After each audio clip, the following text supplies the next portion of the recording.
Þá höldum við áfram hérna í föstudagsþættinum og það komið tími til að tala aðeins tónlist, nánar tiltekið hljómsveitina Kiss og hljómsveitina Make. Verið velkomnir til okkar strákar.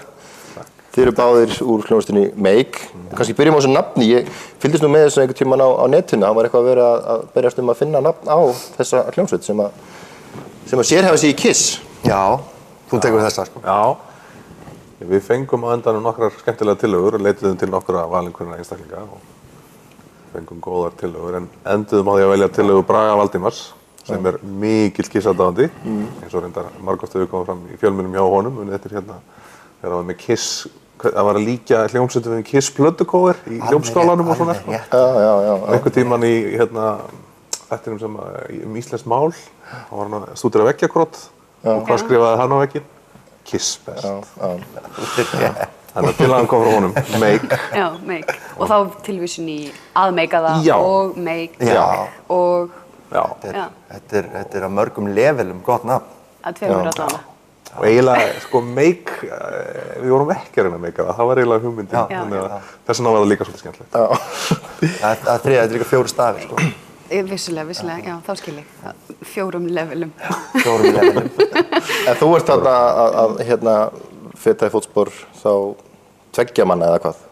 Já, sko þetta er ekki svona hefðbundin erlend tribute-hljómsveit, sko. Við erum ekki að reyna að vera einhverju hljómsveit, heldur erum við bara að koma saman og spila tónlist sem okkur þykir vænt þannig að ég syng bara svona lög sem allir syngja, þannig séð, sko. En Einar Þór, gítarleikari, ég reyna að finna fleiri nöfni, hann söngvari, snillingur, drengur góður. Hann syngur líka nokkur lög svona, og nokkur lög með mér og Þráinn fær með að syngja 1 lag. Það var rétt, hann bað það. Hann bað það. Það var enginn sem mótmælti því þegar við heyrðum það. Þetta er ekki þannig að þið komið 4 fram, eru málaðir eins og þeir og kalli hvern annan. Við erum ekki fá þetta, sko. Við erum bara að spila músík. En við reynda leifum okkur að mála okkur. Því það er gaman. Að hálfu leyti. Einhverju hlutu vegna fannst okkur það ekki jafn asnalegt að mála okkur bara, þú veist, taka helminginn, sko. Já. Ég skil það. Eftir á að higgja, ég veit ekki. En það virtist góð hugmynd á sínum tíma. Já, ég ennþá, mér finnst þetta flott. En þessi hljómsveit, við tölum Eurovision áðan að þið komið inn í settið og þá voru að tala um þetta að það væri kannski meiri glamor heldur en að spá í lagasmíðar og svoleiðis. Var hljómsveitin það góð að rockarar út allan heim bara voru dolfallinni eða var það að því að þeir voru að mála sig og gera svolítið fígur úr sjálfum sig sem þeir vöktu svo miklu athygli? Í bæði alveg hygglust. Já, það hefur verið samspil. Maður er á vísu viðkynna það að Kiss held ég höfði fyrst og fremst til unglinga og síðan vaksa þessir unglingar og grjási og halda áfram með þeirra Kiss-aðdáendur í mörgum tilvikum. En gimmickið Kiss var á sínum tíma bara algjör snilld og skapaði þeim algjöra sérstöðu og gerir enn. Þetta er sennilega klárasti businessmaðurinn í tónlistariðnaðinum. Gene Simmons, hann hugsar þetta ekkert eins og hinir, sko. Við erum reyndar hálfnum með þetta viðtal, við erum ekki ennþá búin að segja að þeir ætla að vera á græna hattinum í kvöld föstudagskvöld. Það er kannski alltaf að taka það fram. Alveg rétt, við erum það. Svona erum við hérna, já. Nú erum við að auglýsa tónleikana. Já, við erum að plugga. Já, við erum að plugga. Ég ætla að vera bara að tala um Kiss og Make. Við erum ekki bara hérna til þess að... Já, ok. Þetta er bransa. En það er en talandi þú veist, Kiss og Eurovision, þetta náttúrulega virkar eins og þetta sé kannski ekki alveg það sama, en þið báðir tengist Eurovision og Kiss, sem er skemmtilegt. Segðu ykkur, rifjið upp Eurovision-ævintýri ykkar? Ég held að sé ekkert land á milli Kiss og Eurovision. Ekki? Nei, það er bara Lordi. Reyndar. Það er bara samin þetta. Sem Lordi er bara Kiss-aðdáenda hljómsveit, það er bestu veit. Og þeir koma fram sem fígurur í Eurovision. Eurovision er gimmick, eitt risastórt gimmick, allir reyna að finna upp á sínu. Og þetta var Kiss-lett nafn sem er unnið með, Rock Hard Hallelujah, var það ekki? Jú. Hard Rock Hallelujah. Hard Rock Hallelujah, já. Það er ákaflega þunn lína á milli þannig. Sjómannslífið. En þú tókst þátt, var það ekki? Jú, fyrir óskaplega löngu, 1990. Það er ekkert svo langt síðan. Það er bara korter síðan. Það er svo í gær. Góðst þú að gera 90 ára. En þú Magni, þú kemur ábyggilega inn í Kiss-ævintýrið seinna heldur en aðrir í hljómsveitinni. Já,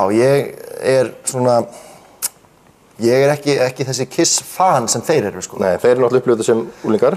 Já, þeir þarna hinir. eru ennþá úlingar þegar þeir sem sagt, byrja að spila þessa músík, sko. Það er mjög fallegt. En ég einhvern veginn, ég hlustaði ekkert á Kiss að ráði þegar ég var lítill, sko. Ég man eftir plaggutunum upp á vegg hjá eldri bróðum mínum, og mjög vividly man eftir öllum þessum andlitum og figúrum og fullt af plötum og sumum lögunum af það, en var aldrei svona Kiss-fan. Ég fór bara beint í Metallica og Guns N' Roses og grungeið og eitthvað.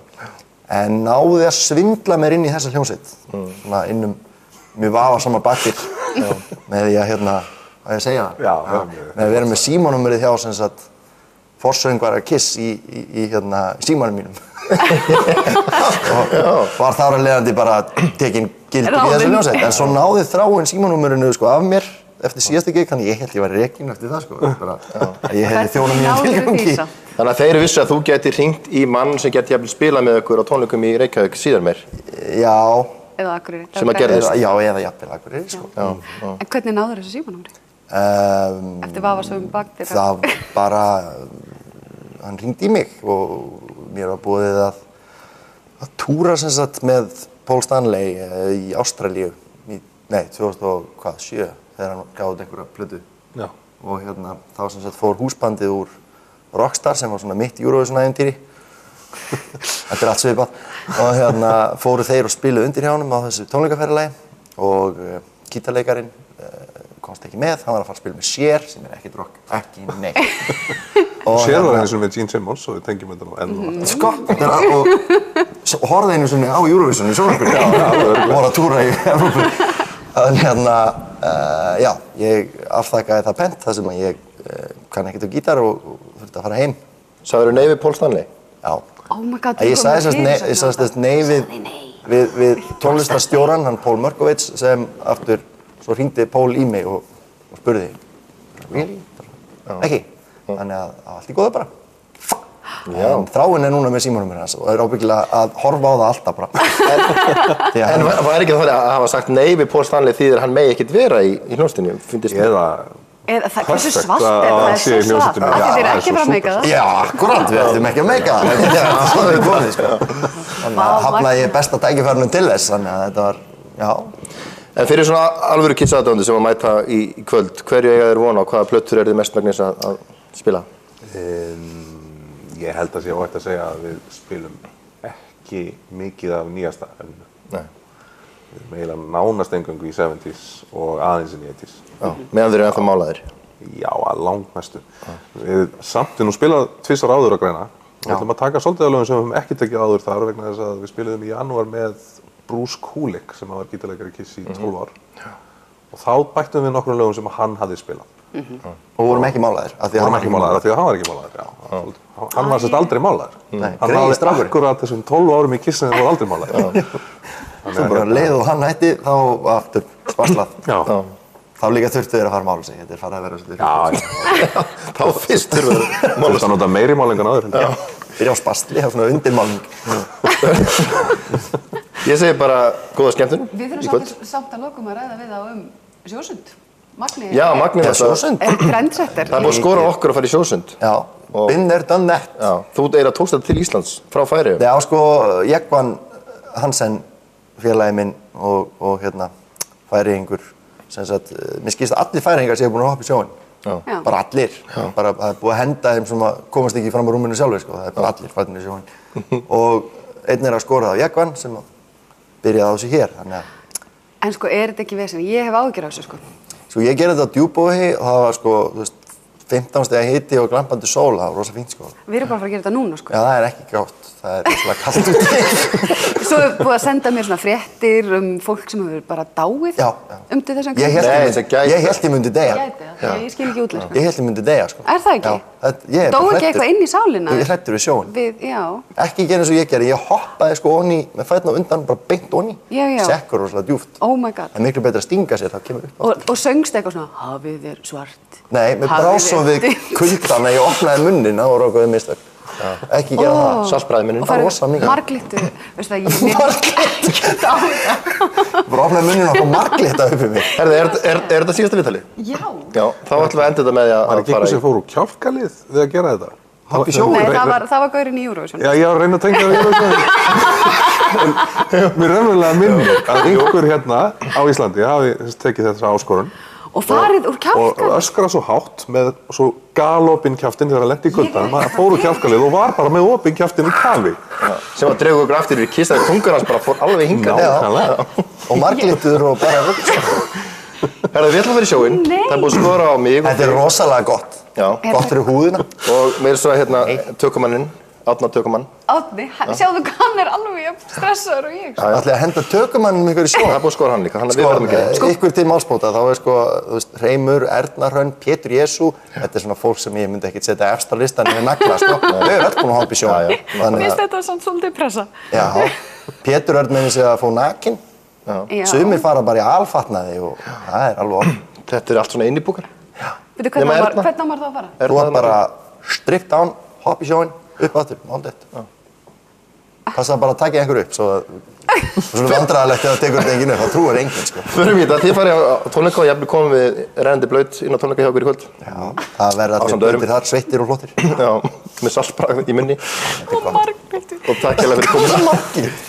Herra, við sjáumst í sjónum bara hér eftir smá stund. Já, kannski bara aftur einhvern tímann næsta föstudag ef við erum á lífi sem ég efast og segi góða helgi. Góða helgi.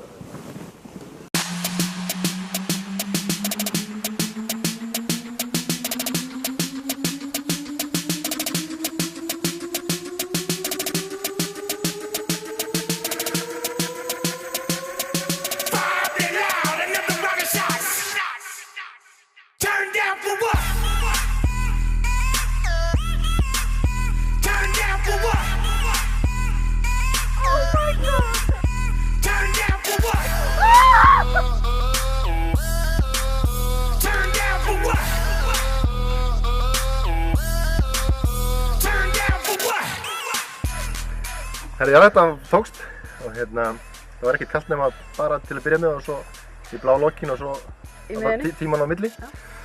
Og hérna, við ætlum að skora á Þjás, fyrirverandi starfsmenn N4/Action. Já, Action sem sagt Akureyrar sjónvarpið sem forveri N4 og það er auðvitað Baldvin Zeta sem var ekki á Dvonastræti, fyrsti tökumæður sem ég var með. Já, og hann, já, og síðan er það hérna hann Elva Guðmundsson sem vinnur hjá RÚV. Og við söknum sárt. Kynningadeildinni á RÚV.